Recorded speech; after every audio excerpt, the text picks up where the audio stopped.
সদ্য প্রয়াত BNP chairperson Begum Khaleda জিয়ার কবর জিয়ারত করেছেন দলের নেতাকর্মী সহ সর্বস্তরের মানুষ। কনকনে শীত উপেক্ষা করে রাজধানী সহ দেশের বিভিন্ন প্রান্ত থেকে আসেন তারা। শ্রদ্ধা জানানোর পাশাপাশি রুহের মাগফিরাত কামনায় করেছেন দোয়া ও মোনাজাত। বিস্তারিত জানাচ্ছেন মাহি হাসান।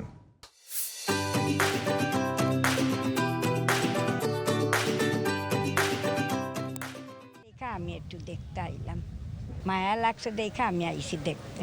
নাসিমা বেগম, বয়স ৮০ কোঠায়। তীব্র ঠান্ডা উপেক্ষা করে এসেছেন সাবেক প্রধানমন্ত্রী বেগম খালেদা জিয়ার কবর জিয়ারত করতে। এছাড়া সকাল থেকেই সেখানে ভিড় করেন দেশের বিভিন্ন প্রান্ত থেকে আসা নেতাকর্মীরা। আমরা যেন তার যেই অবস্থানগুলো বাস্তবায়িত হয় নাই সেগুলো যেন বাস্তবায়ন করার জন্য আমরা দীর্ঘ প্রতিজ্ঞাবদ্ধ হয়ে এখানে এসেছি। আশা হলো কক্সবাজার থেকে ওনার কবর জিয়ারত করব।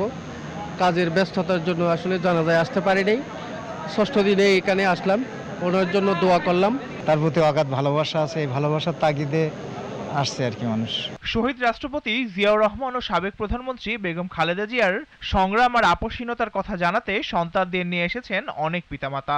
আমরা আসছি যশোর থেকে, খুবই প্রিয় নেত্রী আমাদের। আমার হাজবেন্ড খুব অসুস্থ, সার্জারি রোগী, তাও আসার জন্য খুব অকুল হয়ে গেছে, তার জন্য আমি নিয়ে আসলাম। আমার পরিবার নিয়ে আসছি দেখার জন্য, এখন হলেও আর কি কবরটা অন্তত দেখার জন্য আসছি, এখানে দেখে যাবো। এই আর কি মনে সান্ত্বনা, আল্লাহ পাক ওনার জাহান নসিব করুক। ভালোবাসাই আমাদের অন্তরে সবসময় থাকবে, সেই ভালোবাসা নিয়ে আপনাদেরকে এখানে আসা।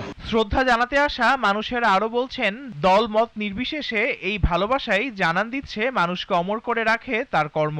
উনি মারা গেছে, ওনার প্রতি ভালোবাসার জন্য আসছে। সে আমাদের বাংলাদেশের জনগণের নেত্রী, যে নেত্রী আমাদেরকে যে ভালোবাসা দিয়ে গেছেন সে ভালোবাসা আমরা ভুলতে পারবো না।